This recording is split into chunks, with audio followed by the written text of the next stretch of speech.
Hi friends, நம்ம சேனலை பார்த்தா ஃபஸ்ட் டைம் பார்க்குறீங்கன்னா ஒரு லைக் ஒரு சப்ஸ்கிரைப் பண்ணி வச்சுக்கோங்க. கிரிக்கெட்டுக்கான அப்டேட் ஒன்றைக்கொன்று வந்துகிட்டே இருக்கும். சாம்பியன் டிராஃபி தொடரில் கடைசி ஆட்டத்தில் நியூசிலாந்து அணியை 44 ரன்கள் வித்தியாசத்தில் வீழ்த்திய இந்திய அணி மிகச்சிறந்த வெற்றியை பெற்றுள்ளது. இந்திய அணி தரப்பில் 250 ரன்கள் என்கிற இலக்கை நோக்கி களம் இறங்கிய நியூசிலாந்து அணி 205 ரன்கள் மட்டுமே எடுத்து தோல்வியை சந்தித்துள்ளது. இந்த வெற்றியின் காரணமாக முதல் அரையிறுதி சுற்றில் இந்திய அணி மற்றும் ஆஸ்திரேலிய அணிகள் மோத உள்ளது. இரண்டாவது அரையிறுதி ஆட்டத்தில் தென்னாப்பிரிக்கா நியூசிலாந்து அணிகள் விளையாடுகிறது. நியூசிலாந்துக்கு எதிரான ஆட்டத்தில் இந்திய அணி 4 ஸ்பின்னருடன் களமிறங்கி ஆட்டத்தை மொத்தமாக கட்டுப்படுத்திவிட்டது.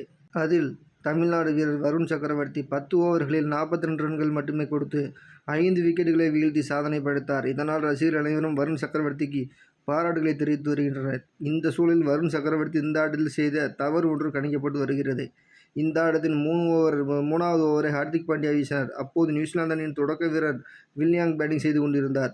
ஒரு பந்து வேகத்தில் முழுமையாக ஹார்திக் பாண்டியா குறைத்த போது அதை கவனிக்காமல் வில்லியங் வேகமாக பேட்டிங் சுழற்றினார். இதனால் பேட்டின் அடிப்பகுதியில் பந்து பட்டு மேல் சென்றது. மிட் ஆன் திசையில் கேட்ச். அங்கிருந்து வருண் சக்கரவர்த்தி பின்னோக்கி ஓடினார். ஆனால் அந்த பந்து வருண் சக்கரவர்த்தியின் விரலில் அடித்து சென்றது. கேட்ச் பிடிக்கவில்லை என்றாலும் உடனடியாக பந்தை பிடித்து விக்கெட் கீப்பரிடம் கொடுத்திருக்க வேண்டும். ஆனால் தவறும் பட்சத்தில் பந்து ஒன் பிச் ஆகியது. அதனை அறியாமல் வருண் சக்கரவர்த்தி உதைத்து பந்து நேராக பவுண்டரியை கடந்தது. அந்த பந்தை வருண் சக்கரவர்த்தியால் தடுக்க முடியவில்லை. இதனை பார்த்த ஹார்திக் பாண்டியா, ரவீந்திர ஜடேஜா, விராட் கோலி மூவரும் முகத்தின் விரலை வைத்து அதிருப்தியை வெளிப்படுத்தினர். இந்த வீடியோ கிரிக்கெட் ரசிகர்கள் மத்தியில் பெரும் பரபரப்பை ஏற்படுத்தி வருகிறது.